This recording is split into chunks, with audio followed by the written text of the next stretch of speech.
hunarni qanday o'rgandingiz? Bu hunarni men otamni onalari Zuhro beyimdan o'rganganman. Men 7-avlod bilaman. Beyim onalaridan 7-avlod bilaman men. O'zim o'qituvchiman. 32 yil o'qituvchilik qilganman. Baravariya bu kasbni ham egalladim. 27 yildan beri shu kasbni egasiman. Bitta shior qilib olganman o'zimga. Hunardan nima hunar? Hunardan hunar degan shiorni o'zi oldimga qo'yganman. Mana hozir 70 yoshdaman qizim. Davom ettiraman. Bu ko'nikmalarni jamoangizdagi boshqalarga qanday o'tkazasiz? Bu ko'nikmalarni jamoadagi ishchilarga, mana so'rab kelgan hunar o'rganadiganlarga tushuntiraman. Avvalambor qanday boshlash kerakligini, boshlagandan keyin uni qanday sabr bilan davom ettirish kerakligini tushuntiraman. Hamma vaqt sabr kerak bu ishga.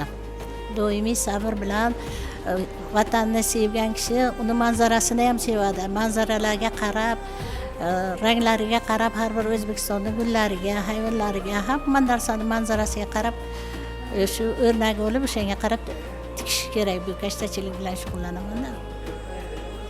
Sizning ishingizni kimlar sotib oladi va nima uchun? Yana kimlar sotib olishi mumkin deb o'ylaysiz?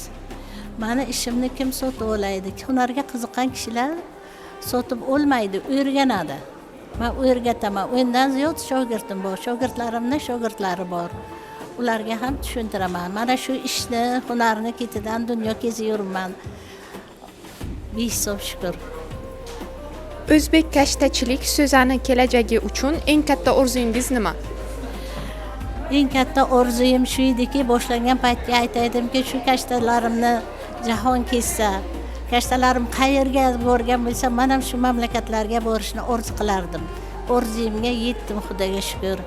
Hindistonga Surajkund festivaliga bo'ldim. Sankt-Peterburgga borib O'zbekiston bilan kashtalarimizni shartnoma asosida sotishni tashkillashtirib keldik. Yaqinga dekabr oyiga Italiyaga borib, Vystavkaga qatnashib, o'zim darsga o'tgan darslarimni ko'rib keldim. Rimga bordim, Vatikanga bordim, Fransiyaga bordim. Allohga behisob shukrlar.